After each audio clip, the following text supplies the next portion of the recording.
Hello folks, Reverend Crystal Cox here, and I want to talk to you folks today about the Indian Nation. I get quite a few questions on why it is that I seem so passionate about the things I say and write about Native Americans. I'm not a Native American. However, I have identified with the Native Americans my whole life. I feel like I am a Native American. I identify with what has happened. I have firsthand knowledge of people even within the last decade or even the last 5 years that have grew up on reservations that are living in extreme poverty, that just don't seem to have opportunities or equality, and they don't seem to have good land, water rights, oil rights, whatever it is. There seems to be some issue.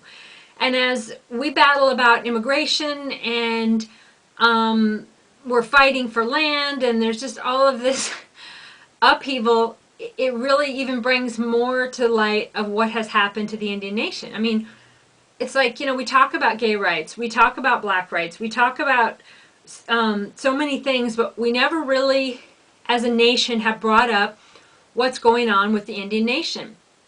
I guess we just assume that they're okay and happy on the reservation.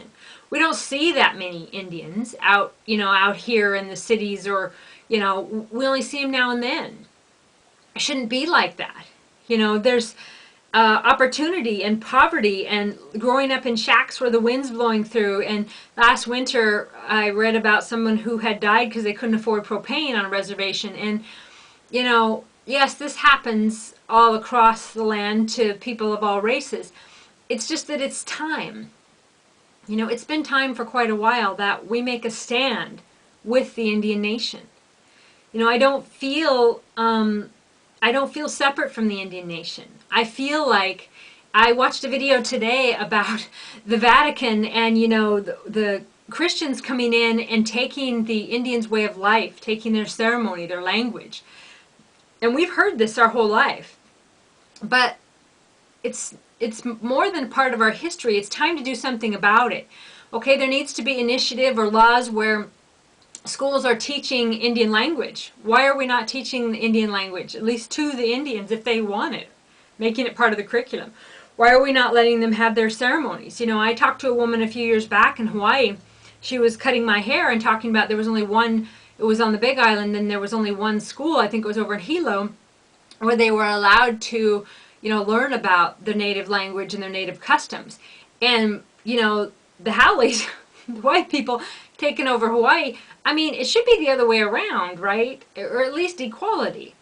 And so I think there needs to be a lot more truth in the schools about Native Americans and, issues around Thanksgiving. And we really need to make a stand on what is right for the Indian Nation. And it really is time. And so definitely I stand with the Indian Nation. I have always known that there was something that I would do in order to help. I have done a few things over the last 20 years, but I haven't really done anything major because nothing's really come my way. I do, blogging. I fight when I can. I speak up when I can. I help people when I can. But now that I've started bringing back Goddess Church, I hope to do a lot more to help bring Indian ceremonies back and to provide space and money and effort and fundraisers and help people that are trying to get bills through and making the church accountable for what they've done. And the Roman Catholic Church, the Vatican, the white, it's kind of a white thing. We didn't kill the buffalo and slaughter the buffalo, and we didn't kill the Indians, and we live with that. And a lot of them, even recently, I hear Indians really hurt and still talking about it all. Well, of course they're hurt, okay? Well, we didn't do it, okay? But it's time to do something about it. It'd be one thing if it was just history, but it's not. Okay, I'm from Montana, and the Flathead Indians and over there by Ronan and Polson, and there's some different places that I just see that people, they don't they still don't seem to have the opportunity. The level of poverty, the reservations, the way that folks are living, there doesn't seem to be any discussion about what to do to help their quality of life. And the Indians, to me, are mystical and mesmerizing and amazing. And the natural cures, the knowledge of the land, the stories passed down, the dance. And yeah, powwows are great, but I want to participate. We should all be, dancing and drumming and learning the culture and being a part of it, and it should be more a part of our culture. I mean, they were here before us.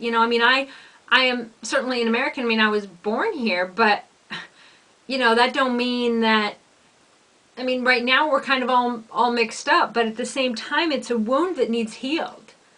We're still not hearing enough from Native Americans.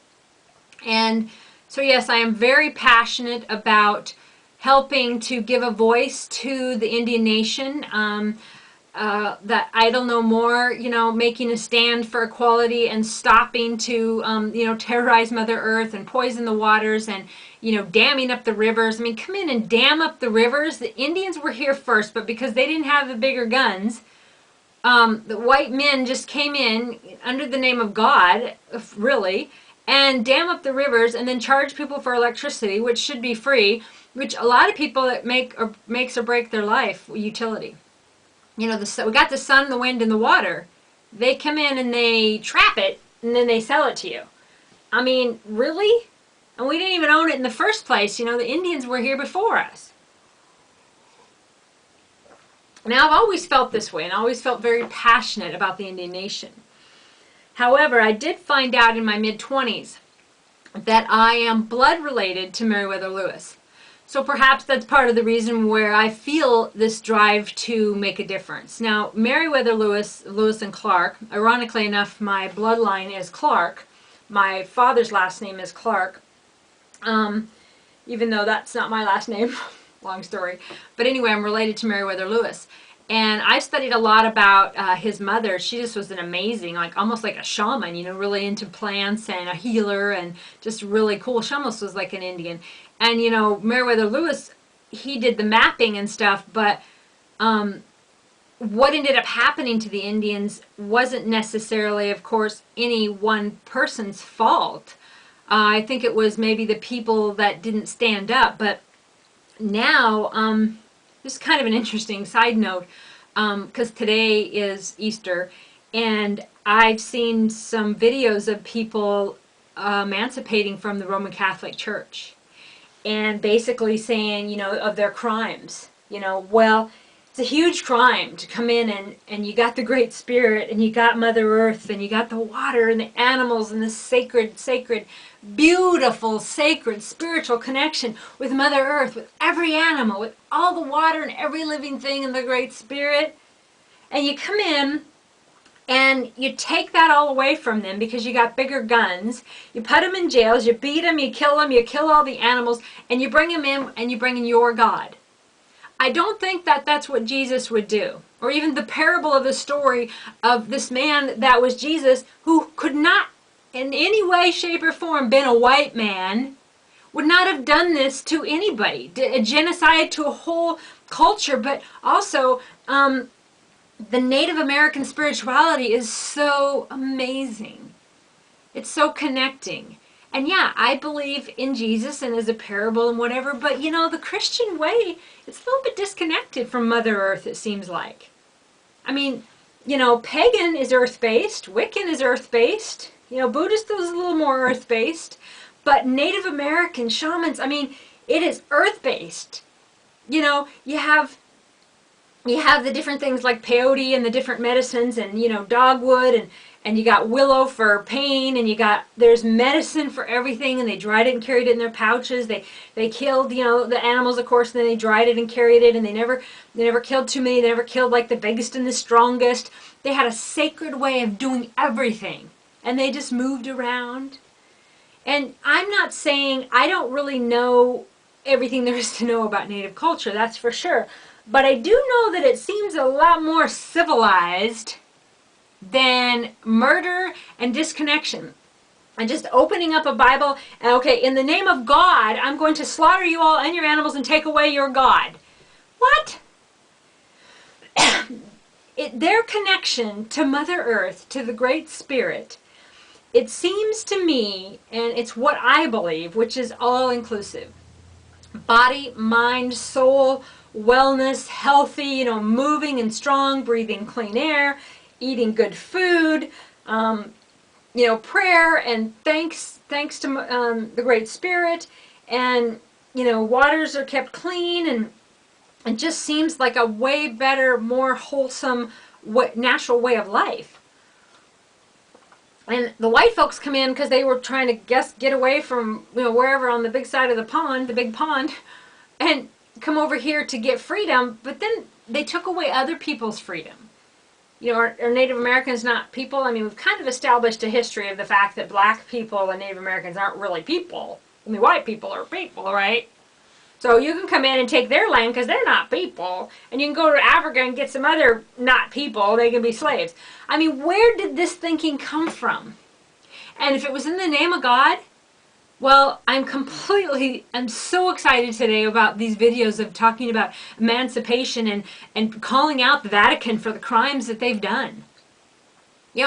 God would, if the God that the Christians talk about is real in any way, how in the world would we torture, murder, kill Native Americans, pagans, witches, shamans, because we thought that's what God wanted? Well, now we're in a time to heal all this, okay? So it's not necessarily, okay, let's just know history and let's be bitter and let's cry. No, let's ask the angels, Great Spirit, Mother God, all available angels and archangels, what can we do to heal this? And to heal the Indian nation. And first of all, we can improve their quality of life. We can make a stand, and we can stop ignoring their civil rights, their human rights, their basic rights.